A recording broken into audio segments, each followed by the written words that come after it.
Օրեր առաջ կենտրոնական կլինիկական զինվորական հոսպիտալ տեղափոխված նորակոչիկ Մհեր Խլխացյանի գործով ձերբակալվել են 2 հոգի՝ նույն զորամասի բուժծառայության պետ կապիտան Արման Թադևոսյանը եւ շարքային զինծառայող կրտսեր սերժանտ Վահե Օհանյանը։ Այս մասին Ազատությանը փոխանցեց Պաշտպանության նախարարության քննչական ծառայության ավագ սպա Մերի Սարգսյանը։ Նրանք ձերբակալվել են քրեական օրենսգրքի նույն հոդվածով, այն է՝ մի խումբ անձանց կողմից զորամասում կամ զինվորական ծառայություն կրելու այլ վայրում ստորադասին ծեծելը կամ նրան նկատմամբ այլ բռնություն գործադրելը։ Փաստորեն, այս 2 զինծառայողները ըստ հարուցված քրեական գործի եւս ձերբակալության համար հիմք հանդիսացած հոդվածի ծեծել են ընդամենը 1 ամիս առաջ բանակ զորակոչված Երևանաբնակ Մհեր Խլխացյանին։ Հենց այս 2-ի անուններն է հարազատներին ասել զինվորը Երևանում գիտակցության գալուց հետո։ Կենտրոնական կլինիկական զինվորական հոսպիտալում 2 օր բուժվող նորակոչիկ Մհեր Խլխացյանի առողջական վիճակը դանդաղորեն բարելավում է։ Այս մասին Ազատությանն ասաց հոսպիտալի պետ Արամ Ասատուրյանը զինվորի առողջական վիճակը գնահատելով միջին ծանրության։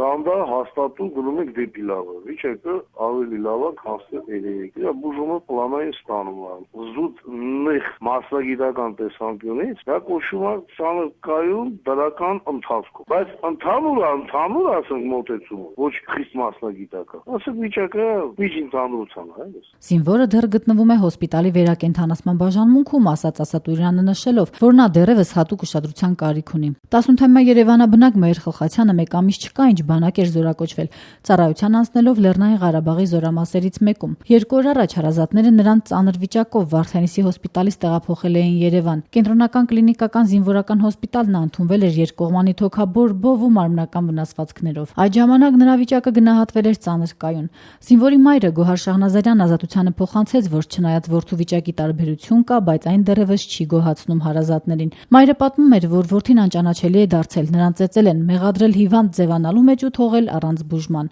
Հա, տարբերություն կա, բայց դե հələ էդի ինչի էլի։